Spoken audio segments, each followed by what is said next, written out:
이제 잠시 후면 국민의힘의 대통령 후보 컷오프 결과가 발표됩니다. 8명의 후보 중에서 절반이 떨어집니다. 절반만 살아남습니다. 마지막 4위권 한 장 남은 티켓의 주인공이 누구일지도 궁금하고 과연 누가 이번에 1위를 하게 될지도 매우 궁금합니다. 잠시 후에 저희 돌직구쇼에서 이 모든 결과 전해드리겠습니다. 톱뉴스 주제입니다. 4강 확정 속 거칠어진 윤석열 후보와 유승민 후보 사이에 몸싸움도 있었다. 이런 의혹도 제기됐고 양측의 주장이 정말 팽팽하게 다른 가운데 신경전은 계속되고 있습니다. 일단 잠시 후에 발표될 2차 컷오프 4명 과연 누가 될까요? 함께 보시죠. 흥미진진한데 대선 후보 8명 중에 절반이 떨어져 나갑니다.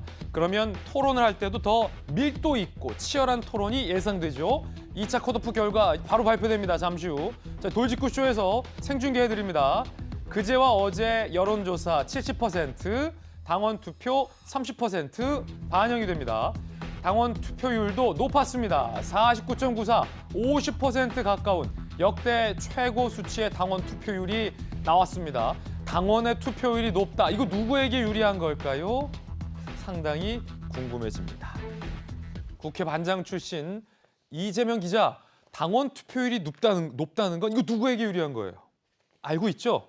그건 까봐야겠죠. 누구한테 유리한지 정확히 알 수 없지만 어쨌든 이 당원 투표율이 이렇게 높다는 건 굉장히 이번 경선에 관심이 뜨겁다 이렇게 볼 수 있는 건 틀림없는 사실이죠. 그렇군요. 특히나 1차 컷오프부터 달라진 게 있습니다. 그 당원 비율이 20%에서 30%로 더 많이 이제 당원 당심이 반영된다는 것도 있지만 1차 때만 하더라도 당원이 전체가 투표를 한 게 아니라 2,000명을 추출해서 당원도 역시 여론조사 방식으로 했습니다. 그러니까 이번에 처음으로 책임 당원 전체가 투표하는 건 이번에 처음 하는 거죠. 그런데 기존 한 28만 명 정도 있었는데 이준석 대표 체제가 들어서는 전후로 최근 한 넉 달간 23만 명이 추가됐습니다. 책임 당원이 굉장히 많이 늘어나는 거죠. 거의 기존 책임 당원과 거의 비슷한 숫자가 늘어나는 거기 때문에 한 50만 명 정도? 1만 명 정도가 지금 책임 당원이 투표를 하게 돼 있는 거고 그중에 절반이 지금 투표를 했다니까 약 한 25만 명 정도가 투표를 한 겁니다.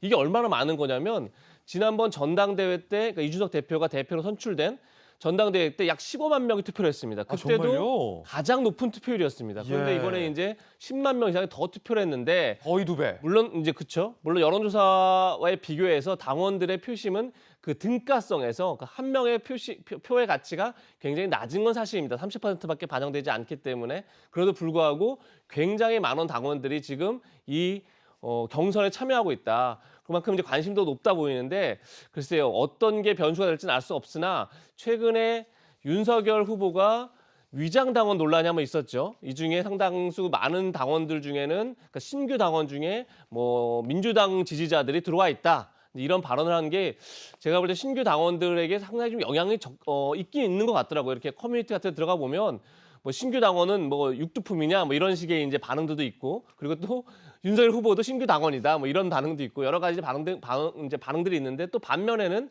또 그만큼 이제 윤 전 총장이 어떻게 보면 당심을 결집하기 위한 승부수였기 때문에 그게 어떻게 작용할지 한번 조금 잠시 뒤에 발표될 그 표심에서 읽을 수 있지 않을까 싶습니다. 전통적으로 당원 투표와 여론조사 결과는 조금 다릅니다.